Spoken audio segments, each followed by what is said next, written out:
So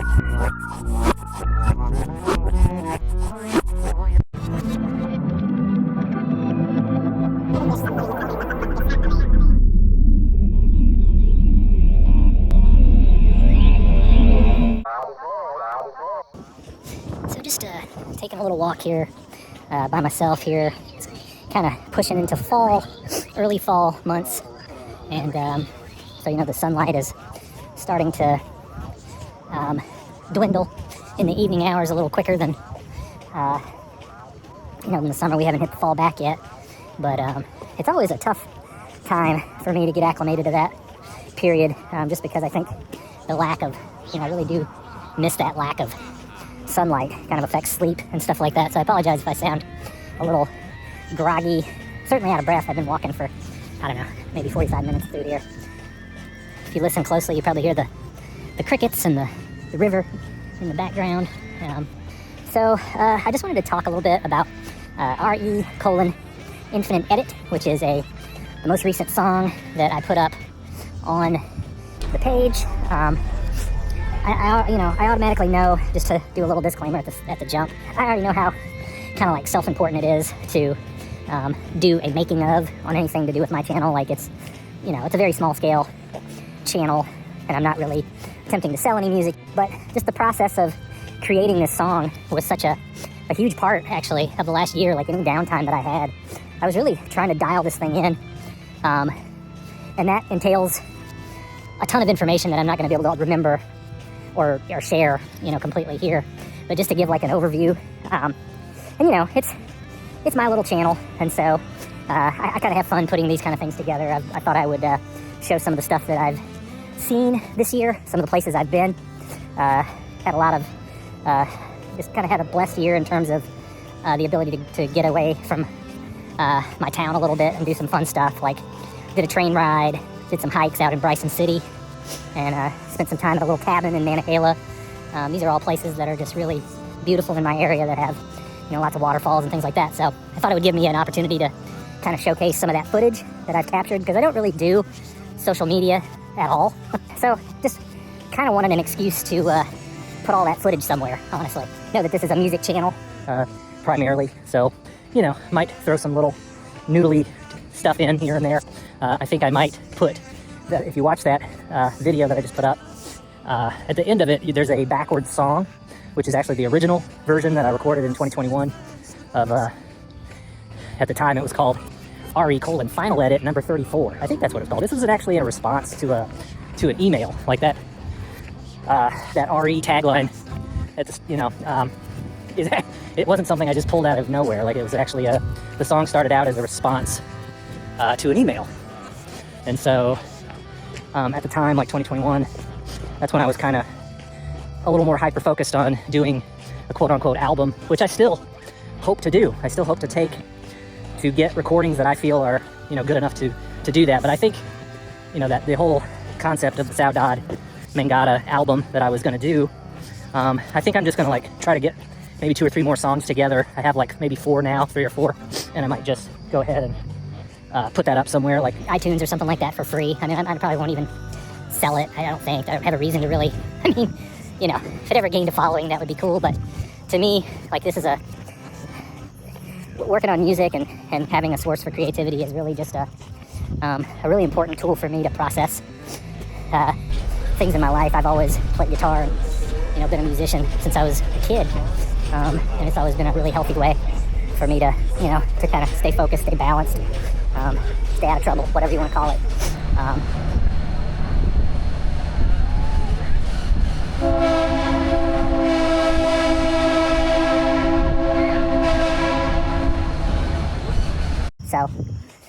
So that's kind of like a tentative idea, but who knows when that'll all come together, This song took me a year, so who knows how long the next one will take me. But anyway, just to kind of start at the beginning.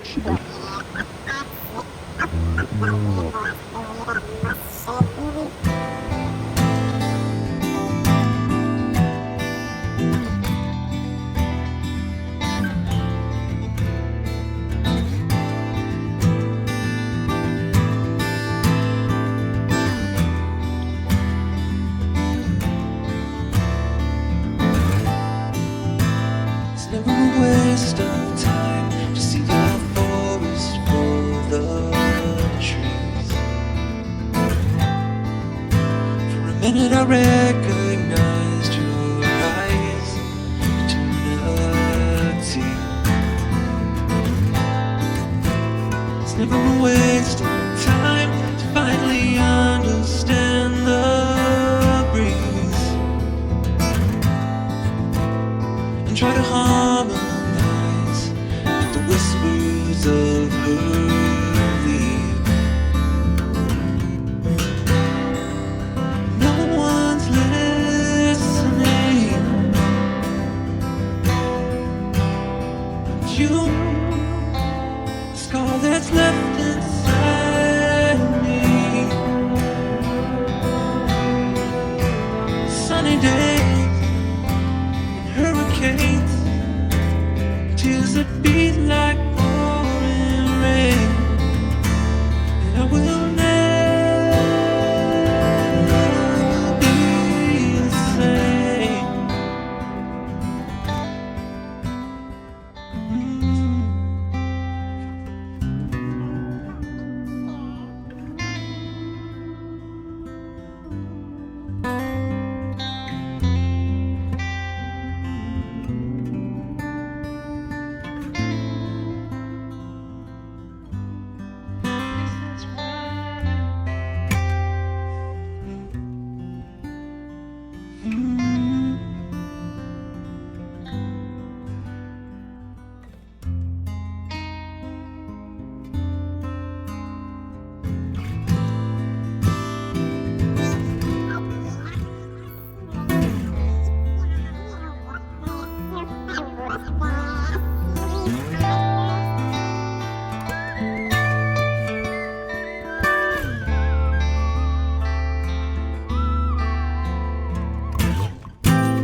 It's never a waste of time to wonder at the world's smooth light. To be revenge in song that beats blood red sky. It's never a waste of time to open hands to changing time. And let your waters heal the lies that broke the bind. This could mean losing girlfriends, wives, relatives, jobs, and maybe your mind.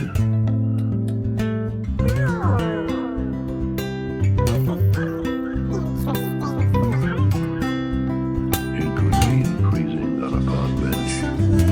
It could mean jail. It could mean derision, mockery, isolation. Isolation is the gift. All the others are a test of your endurance, of how much you really want to do it. And you'll do it, despite rejection and the worst odds. And it will be better than anything else you can imagine. If you're going to try, go all the way. There is no other feeling like that. You will be alone with the gods, and the nights will flame with fire. Do it. Do it. Do it. Do it. All the way. All the way.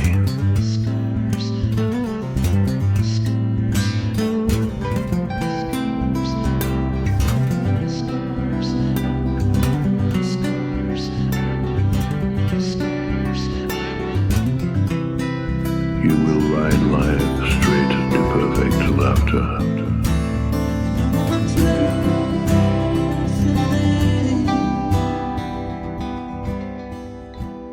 but you. Scar that's left inside. Sunny days and hearts that beat.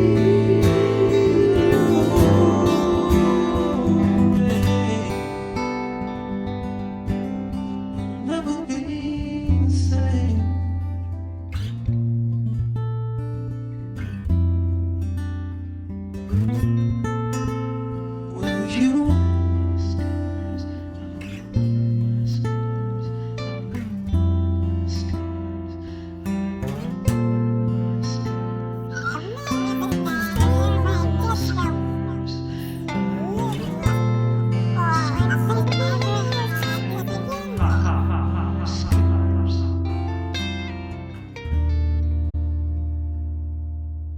So like I say, it was a song that I had put together in response to an email, and kind of in response to a connection, in response to kind of where my head was at the time, and still kind of is in terms of kind of having a greater appreciation and focus on nature, and understanding how that kind of ties into things that I personally try to live by, try to appreciate, try to have gratitude for, sense of spirituality that's connected to that. And just over the years, there's been a lot of what they call deconstruction and reconstruction of personal belief systems and all of that. I don't have to get into all of that here, because I think everybody kind of comes to their own understanding and appreciation of life and what they consider to be source or God.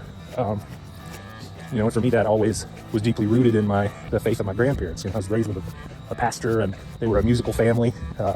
My mom plays piano, my grandmother plays piano. My grandmother could actually take music and just listen to a piece of music and write the notes out. Just by ear, she could sit there and transcribe music. So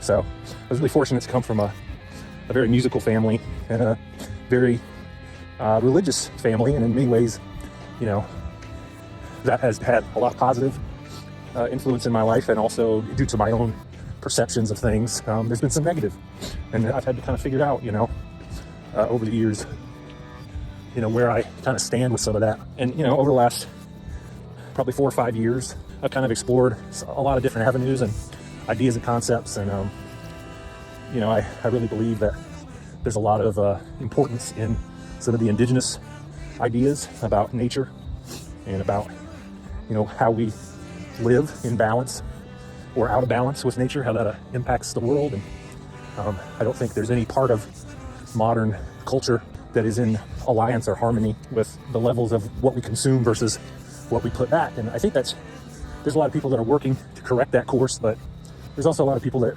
the old guard of how things have gone for the last 150 years is not going to relinquish those patterns of destruction super easily. So all that to say, this song has some of those ideas in it. How nobody's really listening to nature, listening to the earth, listening to the environment, how it's responding and reacting to human involvement. And most people believe that's, not most. Some people believe that's not even real, that we can just beat the shit out of this planet forever. There will never be a consequence for that. But I think we're already seeing that there is. So I might have lost half the subscribers on this channel by talking like this. I don't know. But better to be genuine with what you think is real. So this song is kind of rooted in some ideas of what I've learned. There's a line in it that talks about what's the lesson here. There's a whole lot involved in what that means for me personally, on all kinds of levels. It's not just that, not just the nature thing, but just interpersonal relationships and friendships, and there's all kinds of lessons that are really easy to miss and sometimes really hard to find. Sometimes it's hard to find what the lesson is. So I think there's even a line from, what's the show? I think I remember some kind of line. I'm going to go off track here completely, but there's some kind of line about, there is no lesson. There's not always a lesson or something like that. I can't remember what it is. Maybe I'll find it and flash it on the screen. Anyway. I don't get it. I don't get what I did wrong. Not everything's a lesson, Ryan. Sometimes you just fail. So started working on this song back in 2021. Was not content with where it landed, although I thought there were some ideas, worth, you know, not giving up on. And so I just kind of let it sit, you know, I just kind of let the song sit and didn't really touch it again until maybe like 2023. I started playing this baritone guitar and found this little, I was just kind of tinkering around with the song again and found this little bass run, you know, like a low note, a thing I was doing on the low end to go along with it. And that kind of opened up some new doors.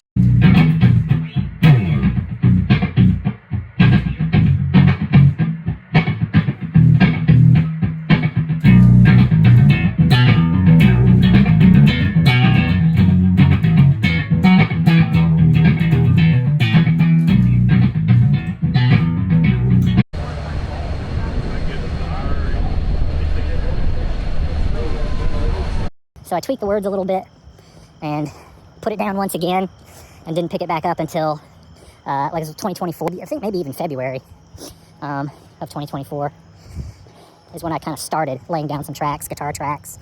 And the approach that I had to the song was to kind of try to just throw a ton of tracks at the wall to see kind of what would stick. I got a good microphone around that time and kind of had the goal in mind of, you know, getting, you know, starting to do this elusive album, which just turned into this song.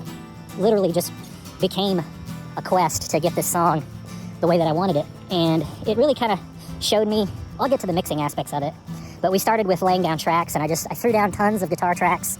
I had the two main driving chords to begin with. I had two guitar tracks of that, and then I started laying down some of the background acoustic parts, and then did the vocals.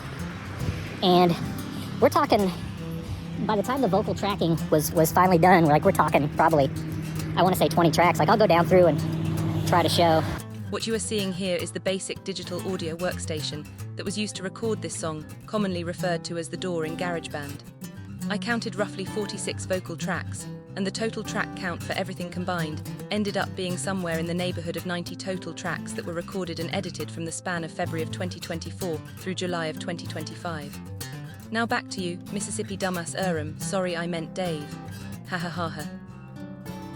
And that doesn't mean they're all going at the same time. You know, some of that is like cut and paste kind of stuff. But it was just a lot to keep track of. You know, like in terms of trying to figure out where things need to be cut. You know, there's just an insane amount of tracks, and like where things would be punched in or punched out. And by that I mean, like, you know, you sing for a minute, maybe you didn't like how you sang that part, so you go in and you know, pick up from a certain spot in the song. Yeah, it's kind of common knowledge stuff for people that do mixing, but those that don't know, you know, that might be why there's so many tracks. Just, there's a lot going on. A lot going on in this whole mix. So as time went on, you know, I would eventually like take all the vocals and put them into one. You know, I'd get the vocal mix exactly how I want it, which involves, I mean, if you just kind of look at the list here, harmonies, those guitar parts, harmonies, whistles, like that would all represent one big chunk of audio. So I'd have to get it, you know, exactly the way that I wanted it. And then I would bounce it all into one track that I would then put into another mix, like create a brand new mix, put that into another mix, and kind of, or I could jump it back into this mix and just mute all of those other tracks and have just one thing. So that's basically just a way of like bringing down the chaos. And then in terms of, you know, the bass, so I bought a bass. I'd never owned a bass before, and just for the sole purpose of like learning a bass line for this song. So I got this little Ibanez bass from a buddy of mine, and the bass played like so smooth, like it was such a smooth playing bass, but I had a really tough time getting the sound dialed in on that the way that I wanted it. Purchased a Stingray bass, laid down a track with that, didn't like how that came out, took that back and got a Fender P bass. It's like a Fender Squire P bass, classic vibe, and was super content with how that was. That's about, you know, it's about what I was looking for in terms of the tone. So that is the one that I'm playing in the video, and that is the bass that you hear primarily throughout the whole song. The only thing being, I saved, like there were some parts in terms of how I played those other basses at different points in the song that I was pretty content with, like the spoken Charles Bukowski part. I was pretty happy with how the bass kind of sounded during some of those parts, like I had some lead lines that were kind of fast and poppy, And so I saved those, tried to dial those in as well as I could, and then there's the part with the Stingray. The only part from the Stingray I saved was this little run that happens towards the end of the song where the electric guitar is doing some harmonies.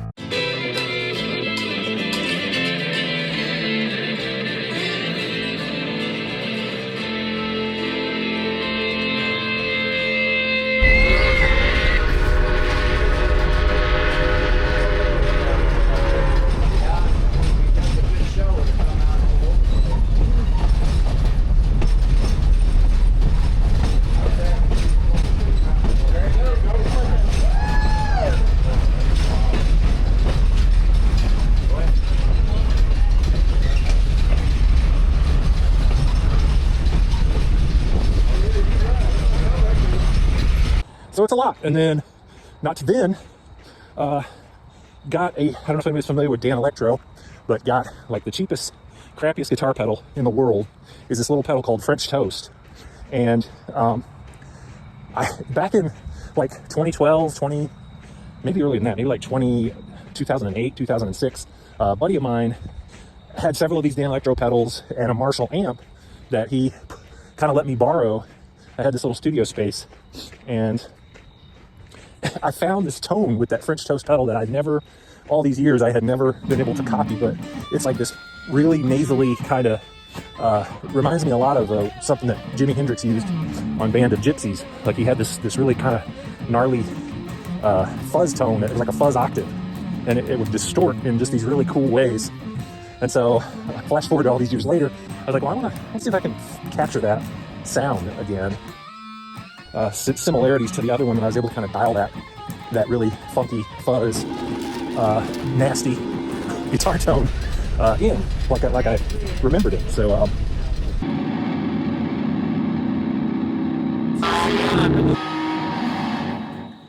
so there's probably about 6 or 7 of those tracks, different tracks of electric guitar that were all, ultimately put together and mixed in the way that I wanted it all to be.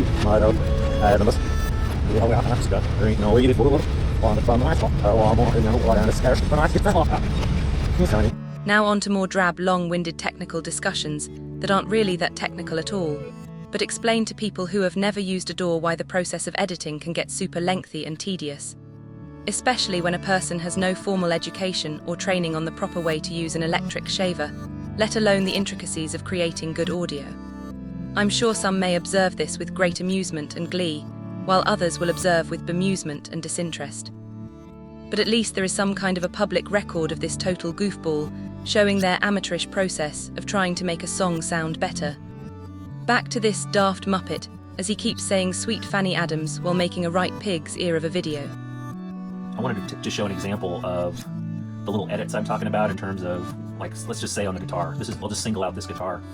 And if you see these little dots and these little lines, that's all something that I kind of went through every track with a fine-tooth comb and made these little edits where things were peaking, or where they were, and even just something that simple, but that was just kind of spiking. That little area there was causing a peak. I had to go in and find where all the peaks were and try to take out the peaks, individually with these little marks. And so if you have a song that's pretty lengthy, all of that represents, like I could just show you for an example. I could make a dot and then make a dot there and take that completely. If I take that all the way down, this is what you'll hear. It cuts it out. So they're basically little volume tweaks that you can do to take care of peaking issues. Like there's a pretty good peak. There's a pretty good peak right there. You can kind of see that. How the line, if you can't see that, how the line kind of jumps up. So I'm just kind of grabbing that volume and manually pulling it down. Now there's little patches and things you can put on that will go through an entire song and take out peaks, or an entire track and like manually take out peaks, but I find that you lose something in the dynamics of the playing sometimes. It can actually cut off the feel a little bit of the way that it was recorded. It can just make it kind of flat, or it can overly compress things, or it's kind of hard to find, at least for me. Maybe some people that are like a lot more knowledgeable about all the patches and things you can use, they would say, oh, well, you just need to get such and such, and then you would save yourself all of this work. But it really is a lot of work to go through each individual track, find your peak points, and kind of manually adjust. So when I say that I take a lot of time editing, some of it is just that. Like if I have a spare moment to work on music, I'll just be sitting and kind of tweaking volume, finding peaks, and trying to eliminate problematic areas in the mix.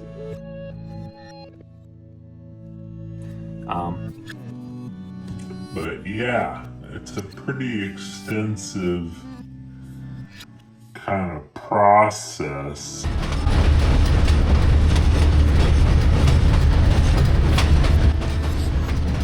So then that whole process of just laying down all those tracks and getting that stuff put down without any mixing or editing at all, that alone probably was a couple of months, because I would just kind of do it when I had time. And then some days I'd go to do some tracking and wasn't content with how it turned out, so you'd go back the next day and try something, try again, try some different things, kind of writing on the fly, writing solos on the fly, writing harmonies on the fly, learning how I want to sing specific parts. That was at least a 2 to 3 month process of kind of rewriting and reconceptualizing where the song was going to go, but still staying faithful in parts to the original. And the other thing that I did also, I'll maybe put a picture up here, but I created a booth in a closet in the room where I do my music. I kind of turned it into a sound booth. That's the other thing that kind of took some time in this process, because I was finding with a lot of recordings that there's just too much room noise, echoes, hiss, tape hiss, so it did mitigate and address that just a little bit. I think that there is less kind of room hiss in this recording than most anything I've ever done. And I even put like sound paneling up on the wall of the closet. But that being said, due to how many tracks, just the sheer volume of tracks that there were some issues with doing the headphone test, doing the monitors test. I have some pretty good headphones. My monitors aren't super high end by any means, but my headphones are. So I'll just get into the mixing. Like when I started mixing this thing, I just immediately took it out and did a car test before I even really did much of anything to try to give myself an idea like of where things were sitting in the mix, and how boomy it was. And it was a mess. It was a mess. So, but I did want to add the disclaimer that I'm not completely content. Like, I'm happy with how this all, how this song turned out in terms of like the instrumentation, the way the instruments were kind of put together, and the way that I played it. I was pretty content with all of that, and I was even content to a degree with like how I sang it and how the harmonies, came out and everything. I feel like it's at least at the top of probably my ability, as a singer. There's some pretty good held notes in this song, and like I'm talking about in terms of my capabilities. So like all of that, I was relatively content with. But the problem, the problem that I had with it was just I tried to, really tried to get everything dialed in terms of the levels. I go more into depth about some of the work that was put in to get that stuff right. There was a little bit of mastering put on everything, and but the problem was like if I did any heavy mastering with some of the different plugins that I bought, I found that it just really oversaturated it, and if the volume pushed too hard, there was like a pumping kind of sound that was going on with the way the bass was and the compression and everything, and it was just really a balancing act to try to have sufficient volume but also not have it be over the top, in terms of the way some of those frequencies were aligning.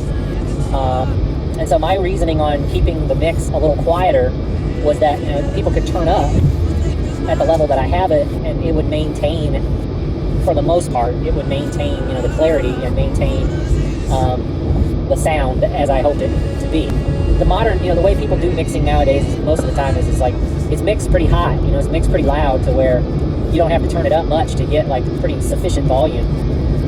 So I'm sure that a professional mixer would hear this and automatically be like, well, you're not using the modern mentality on how how it is in terms of the volume, the loudness. But my reasoning on it is like some of my favorite stuff, like it comes on my iPhone and I have to turn it up, because it's not at the level. I'm talking about older tracks and music that I grew up living and listening to. Some of that stuff is pretty quiet in terms of the mix. So, there's a lot of schools of thought in terms of how you would mix a song, and I am not like by any means a professional mixer, like whatsoever. Yeah, like, we're all just doing our best here. There's no need to be hostile. And it just becomes more obvious to me the more that I mess with mixing, that I, you know, how little I know, and how so many of these kids nowadays are just miles ahead. Just they grew up with this stuff and they know how to manipulate these things. And We used to mix our music with a Rubik's Cube and a light bright. like some of it is probably no-brainer stuff that I have to work pretty hard to figure out.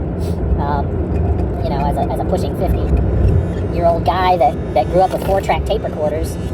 It's just like constantly a learning curve, and that's why I never made the jump from GarageBand onto something else. Now I think Logic Pro, GarageBand is very similar to that software. Like if you know GarageBand, you can pretty much learn your way around that, and so that's maybe the next step for me, is to try to get that software, which is a little bit of an upgrade from maybe a lot of an upgrade from GarageBand. Some people just crap all over GarageBand. I think maybe because they don't even know what GarageBand is. I've had some people in some mixing forums like act like, you know, I mentioned that I mixed this song on GarageBand, and this one guy was like, you know, I don't even think he believed that I was really playing the instruments once I said GarageBand, because he thinks, you know, yes, there are many preset loops in GarageBand, but you can also just use it like a basic DAW, you know, just a basic recording software.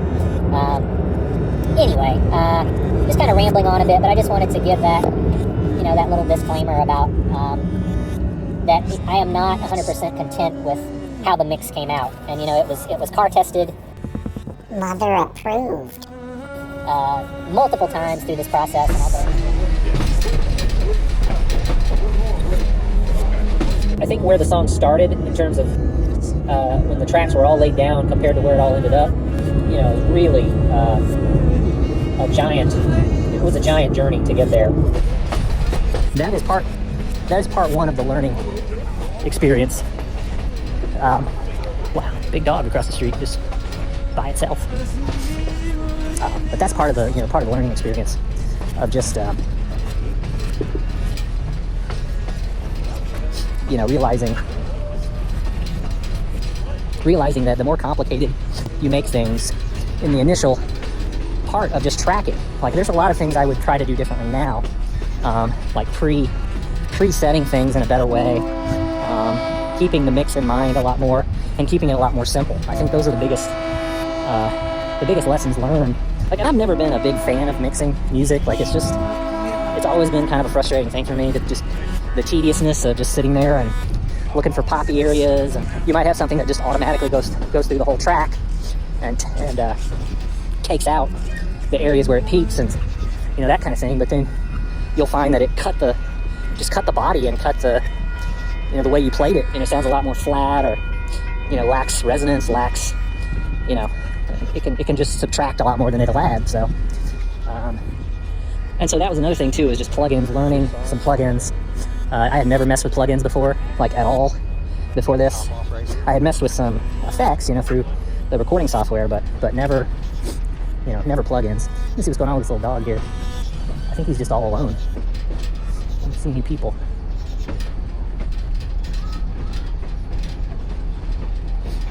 I hope he's not alone. He's probably from this apartment complex across the street. All right, so all is well. It was there was somebody with him. The dog's name was Toe, by the way, T-O-E. So started working with plugins, but like I got one that I liked probably the best from a company called Baby Audio. Yeah, which is this.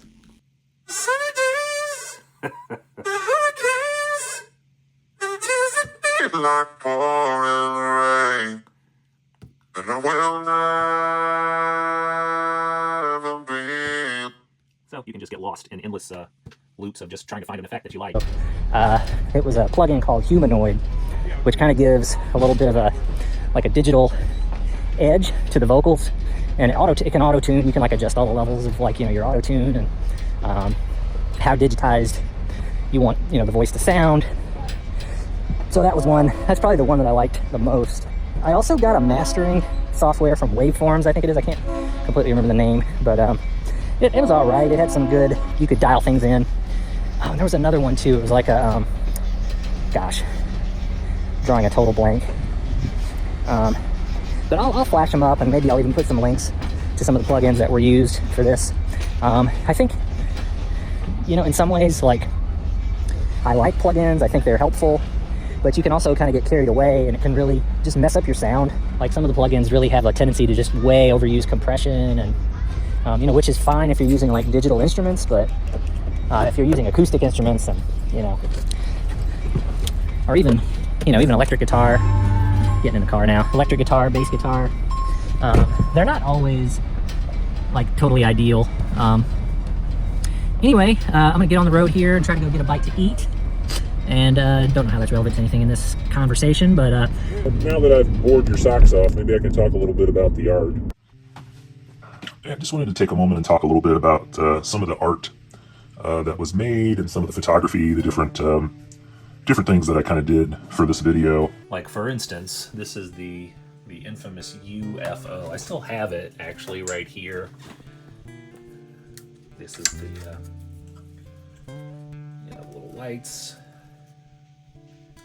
It is missing, however, the top part, which says UFO on it, was actually a an aromatherapy thing that I turned into. I did this makeshift aromatherapy topper, and it changes colors and it can do some funky stuff. So I had to, you know, carve a little hole in a cookie tin. This is just a cookie tin. So I just kind of got crafty and creative and had fun.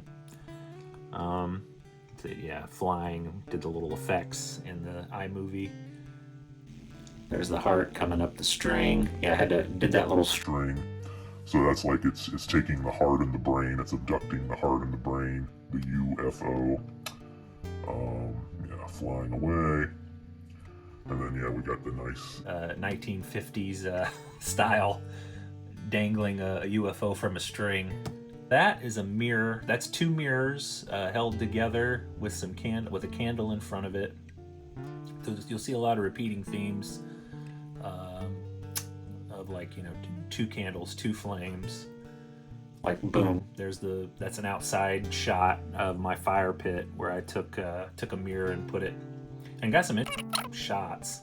This picture that was dropped in for 2 seconds was a collage of multiple pics taken that I created using a blend feature on Canva, where I combined multiple flowers from a beautiful garden that crossed my path, a post outside a church at the Duomo with the astronomical clock in Messina, Italy, and some of the lettering featured at the Hagia Sophia Grand Mosque Temple, plus a little sunlit path on the ocean in Ionian Sea in the Mediterranean.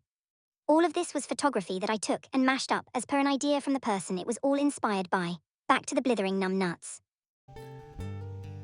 Oh yeah, so this was a cool place. Like in Turkey, there's a palace. I think it's I don't know how to pronounce it completely right, but I think it's Topkapi Palace.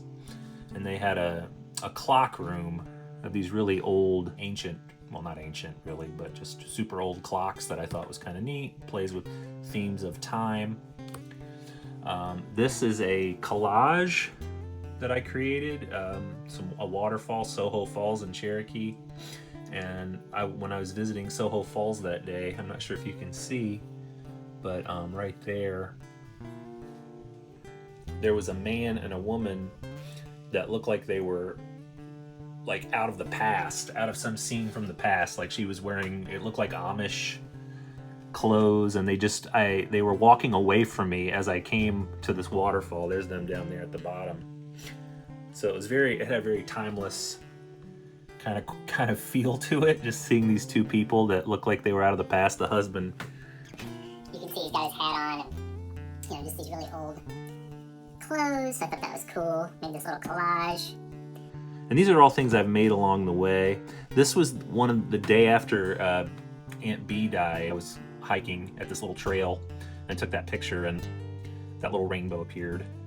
I couldn't see it when I took the picture. It was kind of like an old stairway going up into the woods, and the way the sun was shining that day created that effect. More shots with the mirror. That is something I created. That's actually my eye. You made a collage with a clock from Canva and a crow from an extensive Google search of crows and overlaid it with your eyeball and eyebrow, which apparently was in need of a trim. But technically that image didn't exist before you created that collage, so I'll let this blatant lie slide. Thanks to Canva and random crow image on Google, and of course, the color purple. Because without the purple, what would that image be? Just an eyeball with a clock and crow. Quite bland, really. Like this entire video. Yeah, I see you on the other side. That's a volcano that I saw. in the Mediterranean. I can't remember what the name. That may have been Mount Vesuvius. Yes, I think it may have been Mount Vesuvius. But we saw some really cool volcanoes. You can see up at the top there. If you can kind of see the smoke coming out of it. And it creates this path. The sun was creating this really cool path, which plays into the themes of, you know, that album cover for Saudade Mangada. Some of these were throwbacks to that video of that song. This is something I made, just took pictures of water out of an old magazine and had a little sun, put it on some flowers. Kind of self-explanatory.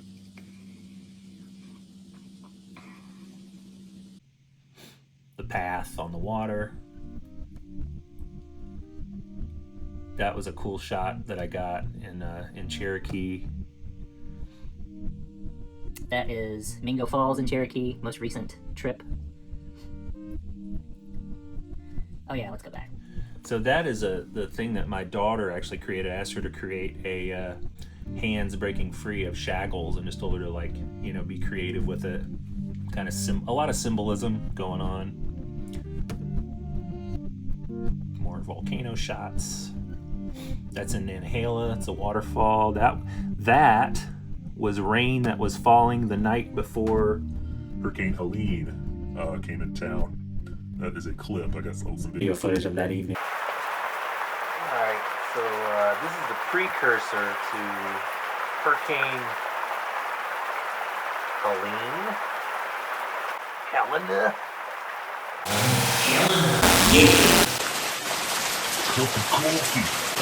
So I'm just kind of hanging out.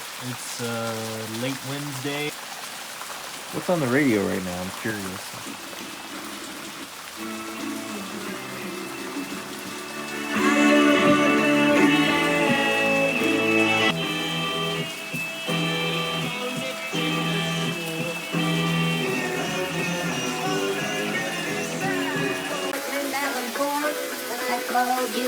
There's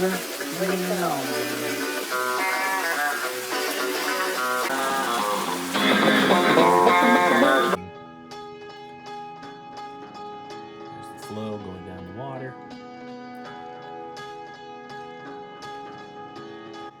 That is I created that using playing cards. You can kind of see I am not an artist by any stretch of the imagination, but it was just fun to kind of, you know, mess around with ideas. I really was pretty happy with how the shots. You know, some of these shots came out, especially with the mirror stuff.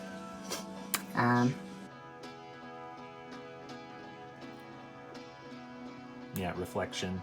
That's two fires going, and then reflection kind of superimposed over it. Also reflecting in the mirror. You can see the upper shot there. And it turns to rejection. Back to the mirror. And then, yeah, took each of the pieces and kind of burned them as I went. This was one of the blood moons that we had, and you can see it was an eclipse, solar eclipse that we had. Not get any good shots of the blood moon part, but I did get like the full moon, and then those are just my really blurred shots, but I thought they were kind of trippy. Interesting. Let's see what else.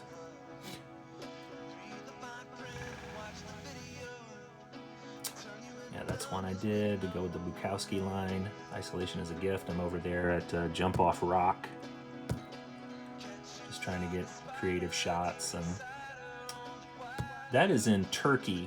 That I got this crow on top of this funky tower that actually has a crow on it. If I see that. And all that symbolism.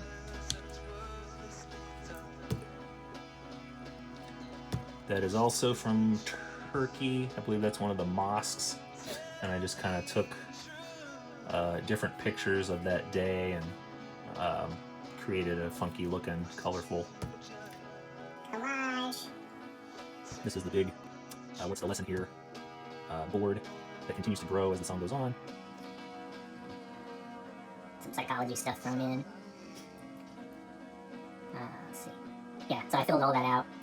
got different messages, words, connecting to the themes of the song and themes that were going on at the time that I wrote it. Let's see, and then so, see if we can find. So this, Hold on, go back. this was the one picture that I actually used an AI prompt, and it gave me, like, I used a very specific prompt for AI. So I'm not a big believer in AI because I know that it rips stuff from multiple sources, but Since the creation of this image, I have been gutted to learn about AI and water usage statistics. In my own ignorance, I have already displayed a lot of hypocrisy, advocating for the lack of balance in our approach to shepherding the environment, then hypocritically using a digital tool that unironically harms nature. This issue is especially problematic in areas where the water resources are already at the brink. That being said, people watering their lawns, or even our mass production of corn used in ethanol production, are all extremely problematic with water usage as well, and perhaps even more so. It is important we don't bandwagon on the moral superiority train without the facts to back it up, and definitely delete your blooming TikTok for effect's sake. Anyway, I didn't know about this AI water issue when I created that image, and since I learned about it, I completely stopped as much AI use as possible, though I still drive a car and don't throw a wobbly over cornfields. I never pretended to be morally superior just by virtue of calling out a problem. I recognize that I'm a part of the problem, and that's the beginning of the solution in it.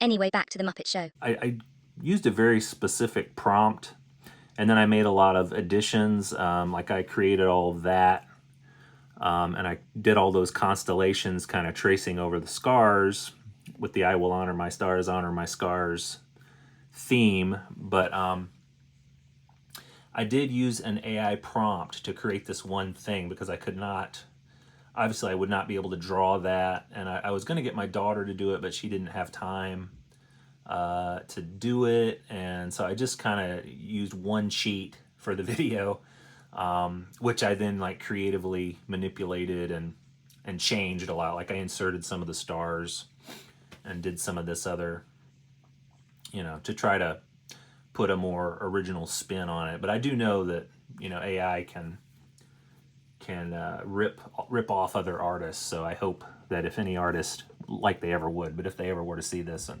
recognize something of their own, hey, let me know. I'll give you credit. So yeah, my B. It's absurd. The search for God is absurd. It is if everyone dies alone. It's the actual notebook that I wrote the song out on, multiple edits and corrections. And the cool thing too with that is that it got this random figure 8 from, I think a drink was placed on it somehow. I don't think I did that, but maybe I did, but it certainly was not done on purpose, and this cool little, infinity symbol just kind of ended up on that randomly, so that was interesting. Now we're taking some things from the original Soudad, made a video, that stuff all appears, that was up Yeah, this little part here.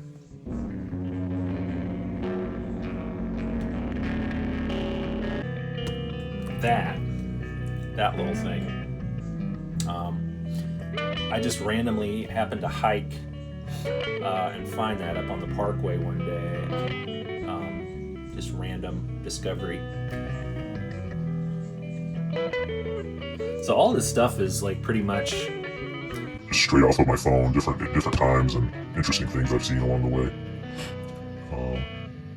There's more Mediterranean Sea stuff.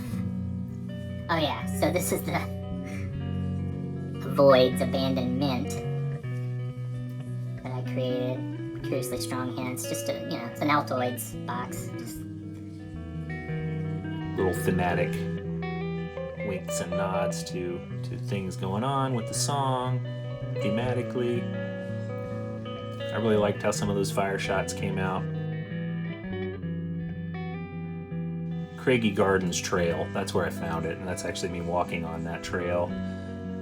This was pre-Helene that this footage was taken. So I don't know how things are looking up there. I haven't been up there since, or if it's even open. You're sure it's God? You're sure it's not the devil? Alright, so that's that, and then this is me. This is actually from a few years later from the original video, and I went back up and found this thing that I put under that rock on that mountain, and there's a little message in there that is for me to know and you to find out.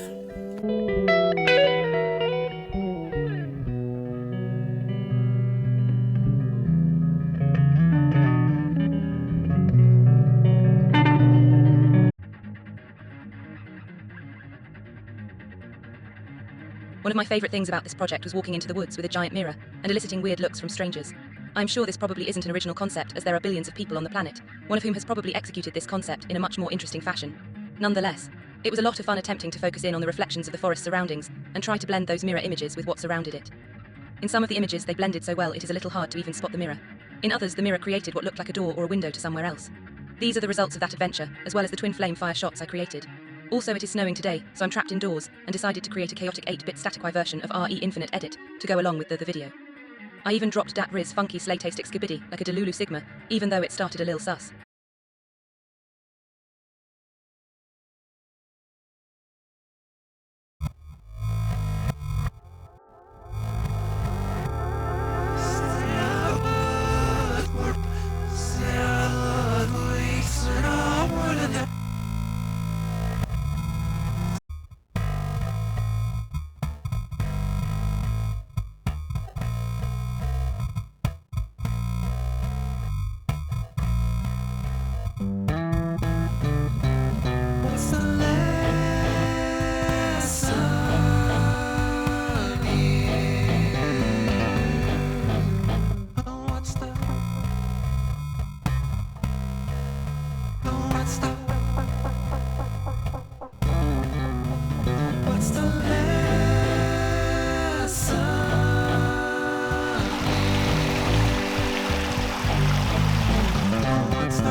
There was a reason that this project took so long and was such a struggle. And a lot of that has to do with what the song was actually about and how it represented and reflected a pretty significant years-long struggle that I've been dealing with. And I won't go into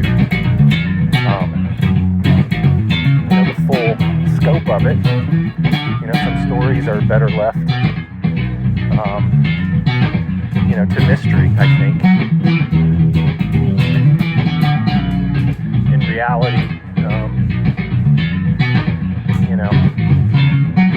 it's my journey and my road to walk. But I do think that it's important to say that the lesson here I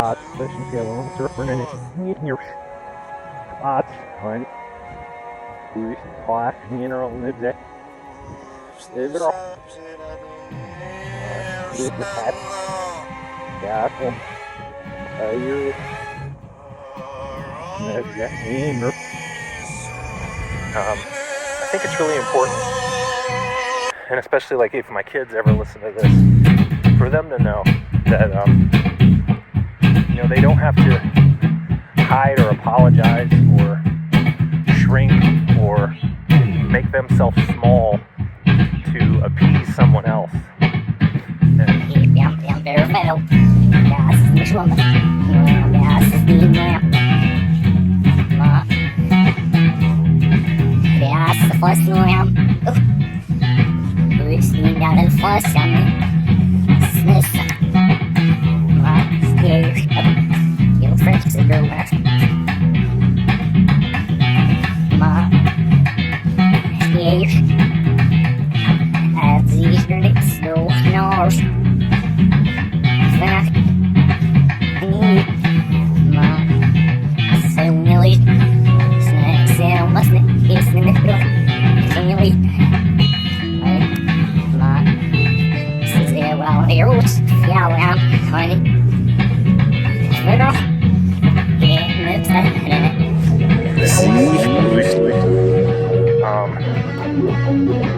I've done a lot of appeasing, a lot of people pleasing.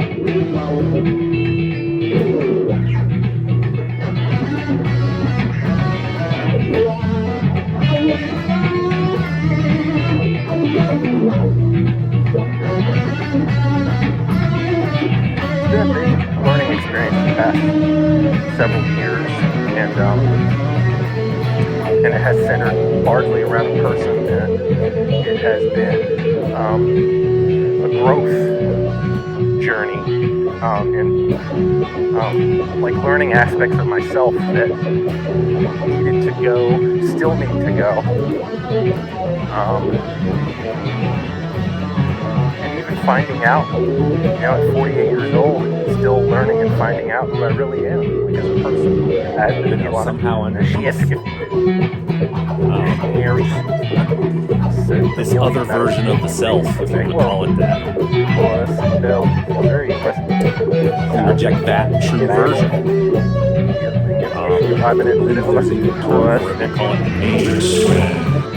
Where there is another that we're put in a role while denying the true one. Because it's a form, yet another form of self-rejection, rejection of the self. So we even reject the self as it appears in other people. In a genuine way. We take the one that is the true one. Mirror reflection. We say no to that one because that can't be the case. Because there are two on the money.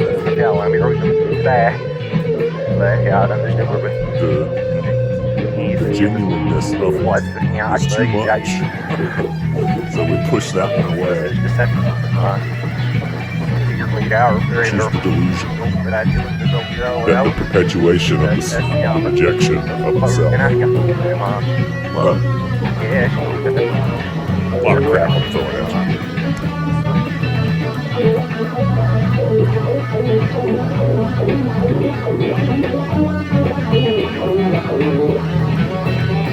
Some people you meet in your life, the energy that they may have, and the person that they are, like that mirror,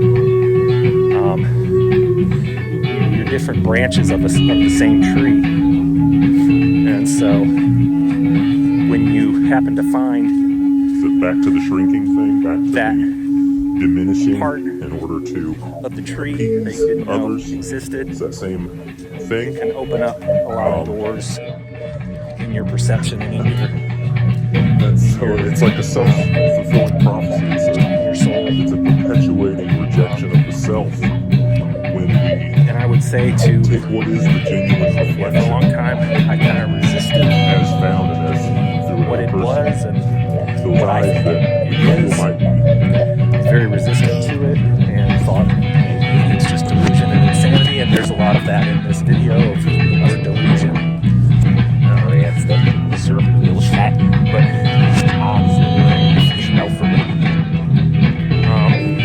if you take things that you don't understand and call them delusions, that's a little delusional too. So I think it's good to stay open to just possibilities. If I had to say or impart any wisdom or lesson,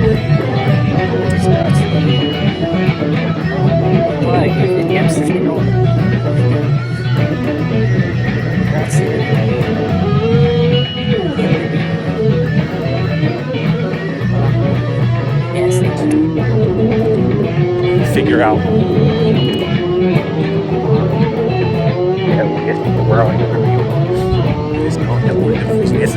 but I'll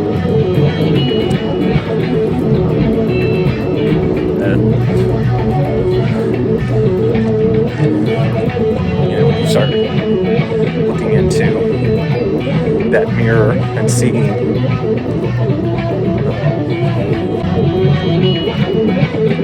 what's inside,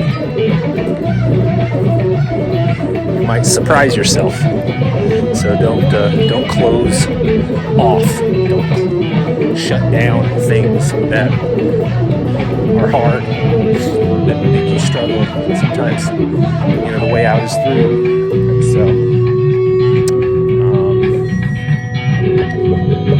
I don't think I owe anyone any apologies. The more I think about it,